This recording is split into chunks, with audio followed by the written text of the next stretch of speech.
ሰዎችን በፍቅር ከምትገልበት ነገር አንዱ አንደበት ነው። እንደምታከብራት ከአፍ የሚወጡ ቃላቶች ይናገር። እንዳትነካኝ ብላ ስትናገርና ቤብ ዛሬ ባላረግ ደስ ይለኛል ከአቅሜ በላይ ነው። እንዴት ነው ስሜት የሚዘራ? መልሶ መታከም የማይችል ማለት ይሄ በቃላት የምናደርጋቸው ነው። ሲታዩ ቀላል ናቸው፣ በጣም ሲበዛ ቀላል። መጽሐፍ ቅዱስ አንደበት እሳት ነው ይላል። ቃላቶች ግን የተቀመሙ ካልሆኑና አጥንት የሚሰብሩ ከሆኑ የወደዱ ሰዎች ራሱ መልሶ ይጠለዋል። እመነኝ፣ ቃላቶቻችሁን ካልተጠነቀቃችሁ ግን በጣም ሲበዛ አደራ ከምልባችሁ ነገሮች አንዱ በጣም መጥፎ የሚባለው እዚህ ምድር ላይ ቃላቶች ናቸው። ሰው ከወደዳችሁ ስለ ቃላቶቻችሁ ጥሩነት ይወዳችኋል። ሰው ከጠላችሁ ደግሞ ስለ ቃላቶቻችሁ መጥፎነት በጣም ይጠላችኋል። ይሄንን ምናልባት ከ15 ዓመት 16 ዓመት ያላችሁ እስከ 70 80 ዓመት ያላችሁ ሰዎች በጣም ሲበዛ ተጠንቀቁበት። አንዳንዴ በጥይት የተመታ ሰው ይሻላል፣ አንዳንዴ በዱላ የተመታ ሰው ይሻላል በቃላት ከተመታ ሰው። በዱላ የመታኸውን ሰው ታሳክመዋለህ። በቃላት የመታኸውን ሰው እኮ ሰባራው የቱ ጋር እንደሆነ ሰውየውና ሰውየው ብቻ ነው የሚያውቁት። በጣም የብዙ ሚሊዮን ሴቶች ሞያር ሳያንሳቸው፣ መልክ ሳያንሳቸው፣ ጸባይ ሳያንሳቸው፣ ጥሩነት ሳያንሳቸው ምላሳቸው ግን አጥንትህን ነው የሚሰብረው። የምትናገራቸው ንግግሮች አይን የምታይበት ከዚህ በፊት ነግሬያቸዋለሁ። አንድ ሰው የሚንቅ ከሆነ ንቀቱን የሚገልጸው በብዙ ወይ። አንድ ሴት ባለቤቷን የምትንቅ ከሆነ ንቀቷን የምትገልጸው በቅንድቧ፣ ንቀቷን የምትገልጸው ባነጋገሯ፣ ባካሄዷ፣ ባረማመዷ ንቀቷን ትገልጻለች። አንድ ወንድ ሚስቱን እንደሚንቃት በአይኑ ይገልጻል፣ በኮስታራነቱ፣ በአካሄቱ፣ በአስተያየቱ ይገልጻል፣ ባረማመዱ ይገልጻል፣ በመልሶቹ የሱን ንቀት ይገልጻል። በተለይ ደግሞ ቃላት ንቀትህን ከምትገልጽባቸውና የሚስትህን አጥንት ከምትሰብርባቸው ትልቅ መሳሪያዎች አንዱ ቃላት ናቸው። ዓለማችን ላይ በመሳሪያ ከተደረጉ ጦርነቶች ያለ መሳሪያ የተደረጉ ጦርነቶች በጣም ሲበዛ ዓለም ከተፈጠረ እስከ ዛሬ ድረስ አለ፣ ለወደፊትም ይቀጥል። መንግስታት እርስ በርስ፣ ህዝብ እርስ በርስ የቃላት ጦርነት በየቀኑ አለ። በቃል ሰበብ ጦርነት ተነስቶ ያውቃል። በአንድ ቃል ሰበብ ደግሞ ጦርነት በርዶ ያውቃል። በቃላት ሰበብ ህዝብ ከህዝብ ጋር፣ ብሔር ከብሔር ጋር ይገኛል። ሰው ከሰው ጋር፣ እናት ከልጇ ጋር፣ አባት ከሚስቱ ከልጁ ጋር፣ ከሚስቱ ጋር፣ ከምኑ ጋር ይከሰታል በቃላት ሰበብ። በመጽሐፍ ቅዱስ ራሱ ትልቅ ቦታ አለው ቃል። ሰማይና ምድር የተፈጠሩት በቃሉ ነው እና ቃላቶች ኃይል አላቸው። ከመጽሐፍ ቅዱስም አንስታችሁ ወደዚህ ምድርም ስትመጡ ቃላት በጣም ሲበዛ አደገኛ ነገር አላቸው። ምናልባት ሴት ከሆንሽ የምትከታተዩ ትልቅ ነገሮች ተጠንቀቂ። ከዛ ውስጥ በይበልጥ ደግሞ ቃላቶችሽን ተጠንቀቂ። ንግግሮችሽ የተዋቡ ንግግሮች፣ የተቀመሙ ንግግሮች፣ ስሜት የሚሰጡ ንግግሮች፣ ሰዎች አንቺን የሚወዱባቸው ይሁኑ። ሰዎች አንተን የሚወዱ ቃላቶችን ተጠቀም። ምን አይነት ቃል ብለህ ብትል ስራ ቦታ ሊሆን ይችላል፣ ወንድምና እህቶች ጋር ሊሆን ይችላል፣ ቤተሰቦች ጋር ሊሆን ይችላል። የሥራ ቦታም ይሁን ቤተሰብም ጋር ይሁን በፍቅር ህይወትም ላይ ቃላቶች የተዋቡ ቃላቶች ይሁን። ይሄ ማለት ውስጥ ግን ከርዳዳ ነገር ይኑር ማለት ሳይሆን በተቻለ መጠን ቃላቶቹ ውበት ያላቸው ቃላቶች ይሁን፣ ስሜት የሚሰጡ ቃላቶች ይሁን፣ ለፍቅር የሚጋብዙ ቃላቶች ይሁን። ምናልባት የሆነ ነገር ስትናገሪ ምናልባት ከባለቤትሽ ጋር ሴክስ አላረግም ማለት ሊሆን ይችላል።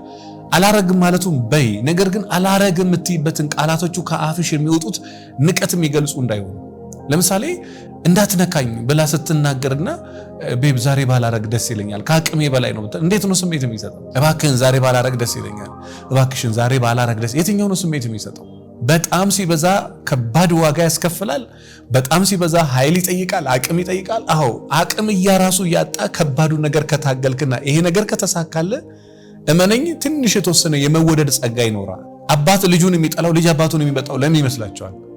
ልጁ አባቱን የሚንቅ የሚመስልበትን ልጁ አንዳንድ ነገር ማኮረፍ ሊሆን ይችላል፣ መልስ አለመስጠት ሊሆን ይችላል፣ ጀነን ማለት ሊሆን ይችላል። ይንቀኛል ይሄ ልጅ ይላል። ከዛ በኋላ አባት ከልጁ ጋር ጠላት ይሆናል። አባትም ልጁ አንድ ነገር ሲፈልግ ጊዜ አይሰጠውም፣ ስልኩ ላይ ነው፣ ምንድነው። ከዛ የተነሳ ይንቀኛል ብሎ ያስባል፣ ወይ ደግሞ እኔን መስማት አይፈልግም አባቴ ብሎ ያስባል። ከዛ የተነሳ አባትየውና ልጅየው መካከል እንትን ይፈጠራል።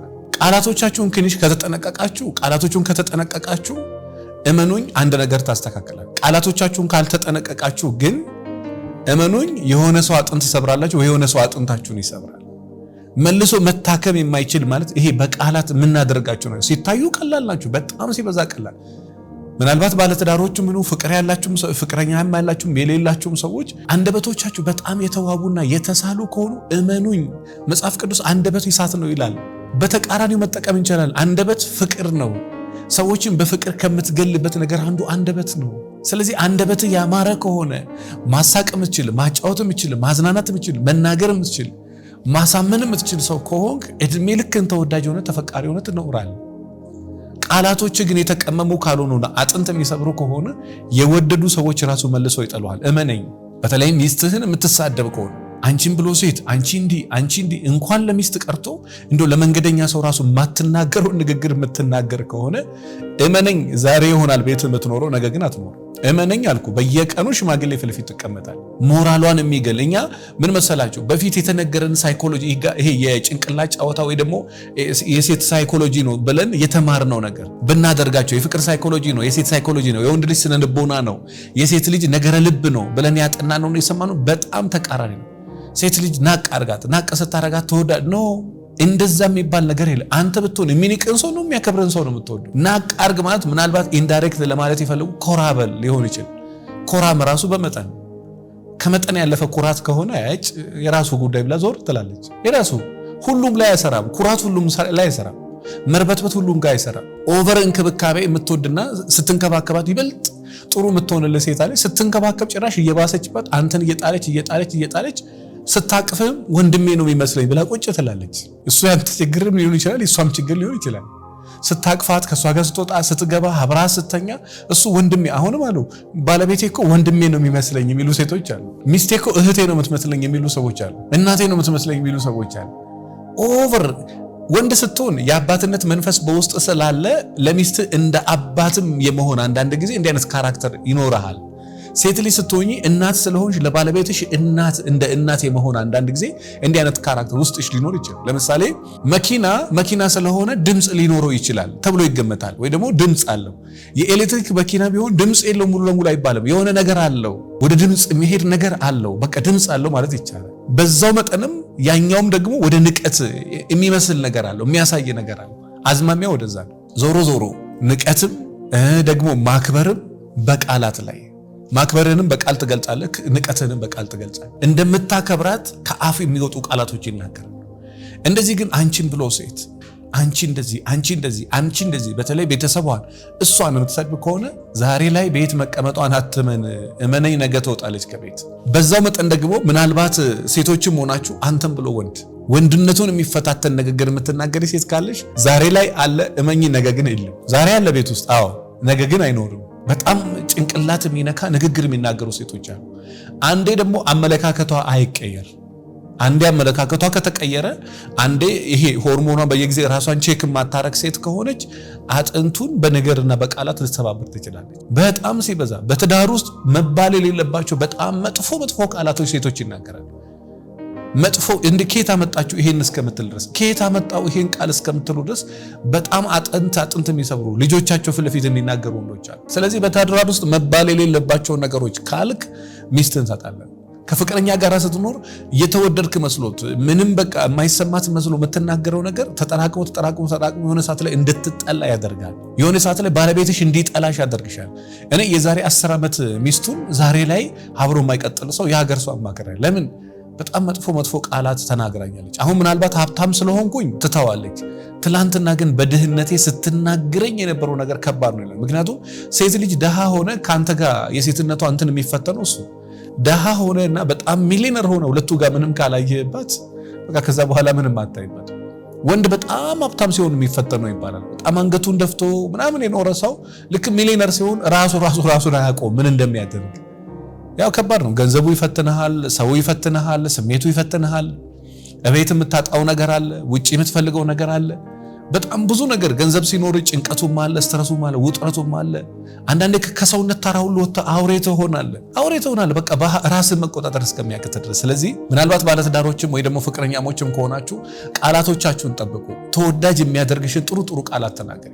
መጥፎ ከምትናገሪ ባትናገር ይሻላል። ጥሩ ማትናገር ከሆነ ባትናገር ይሻላል።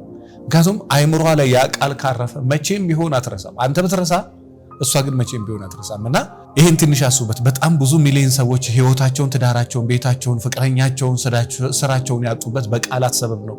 አንዳንዶቹ ደግሞ በቃላት ሰበብ ተጠቅመውበት የከተማው ቁጥር 1 ሚሊዮነር ሆነዋልና እናንተም ትንሽ ተጠቀሙበት፣ ታተርፉበታላችሁ ብዬ ተስፋ አደርጋለሁ። ስለ ትዳሬ መማከር አሊያም ስልጠና ፈልጋለሁ ምትሉ ካላችሁ ክፍለ ሀገርም ውጭ ሀገርም አዲስ አበባም ያላችሁ በኦንላይን በአካል በስልክ ስልጠናውን ማግኘት ትችላላችሁ። 09774050 ላይ መደወል ትችላላችሁ። እንዲሁ ዘወትር አርብና ሰኞ በኦንላይን ስልጠና እንሰጣለን። ቅድመ ጋብቻና በጋብቻ ውስጥ ያሉትን አንዳንድ ነገሮችን አርብ ዕለታና ሰኞ ዕለታ ስልጠና አለን። ከ4 ሰዓት እስከ 5 ሰዓት መከታተል ትችላላችሁ። እንዲሁ ደግሞ ስለ ፍቅር ህይወትና ስለ ትዳር ህይወት ግንዛቤ የሚሰጠኝ እውቀት የሚሰጠኝ ቤቴን ሊያስተካክልልኝ የሚችል መጽሐፍ ማንበብ ፈልጋለሁ የምትሉ ካላችሁ 200 ችግር 200 መፍትሄን አንብቦ መጽሐፉን 09774050 ላይ ደውላችሁ ማግኘት ትችላላችሁ።